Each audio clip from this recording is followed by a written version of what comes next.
लक्ष्मी जी ये बताइए, debt market के लिए आज से पॉलिसी का क्या मतलब है?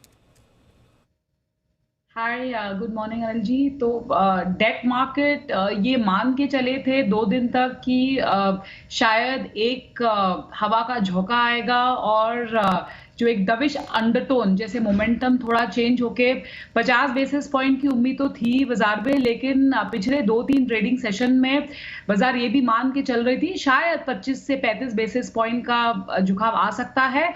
एंड मोस्ट इंपॉर्टेंटली शायद एक दबिश अंडरटोन आ सकता है, तो वहां पे थोड़ी मायूसी दिखाई दी है।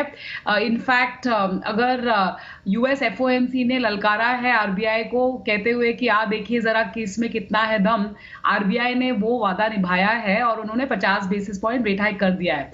तो यहाँ पे हमने देखा है कि जो 7-11 के आसपास 10 ईयर का बॉन्ड चल रहा था वो अभी चढ़ के 7.25 हो गया है, क्योंकि ये जो डविश अंडरटोन था ये डिलीवर नहीं हुआ।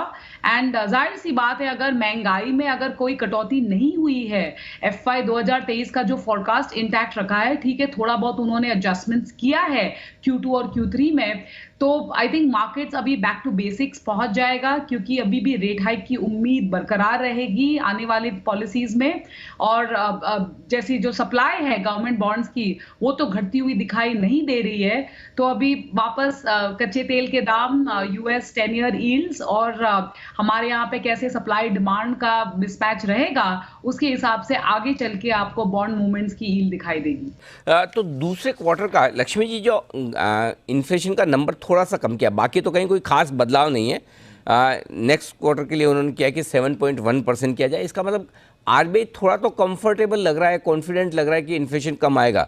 वापस 6.4 किया है, थोड़ा सा बढ़ाया है, लेकिन क्या लग रहा है कि आरबीआई को ज़्यादा चिंता, मतलब जितनी पहले थी उतनी है, इन्फ्लेशन की नई चिंता नहीं है?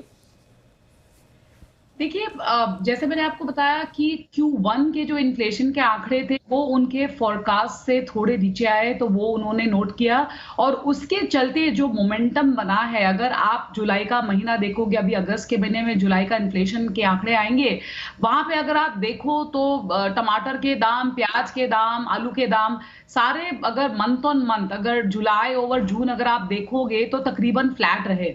यही चीज अगर जून ओवर में अगर आप देखते तो तकरीबन 12% वहां पे बढ़ोतरी दिखाई दी।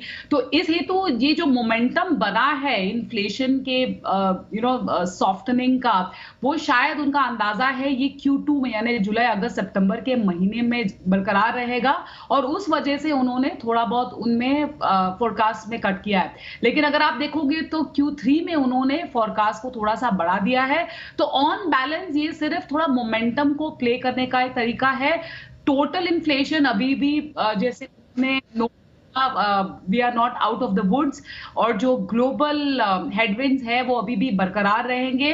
कच्चे तेल की दाम में राहत मिली है, नो डाउट अबाउट इट। पिछली पॉलिसी में तकरीबन $120 था, आज की तारीख में $100 के नीचे में है, लेकिन कुछ कहा नहीं जा सकता किस तरफ अगर कोई दूसरा कोई युद्ध छिड़ गया, कुछ दूसरा कोई प्रकोप आ गया तो कुछ कर नहीं सकते। तो वो जो अनसर्टन एलिमेंट है, इस वजह से हमें लगता है कि इन्फ्लेशन का उनका नजरिया है अब भी गार्डेड ही रहेगा। 590 का हमारा मार्च 23 का एक्सपेक्टेशन है, तो उसके हिसाब से 25 से 35 बेसिस पॉइंट अगली पॉलिसी में। 25 से 35 बाकी है।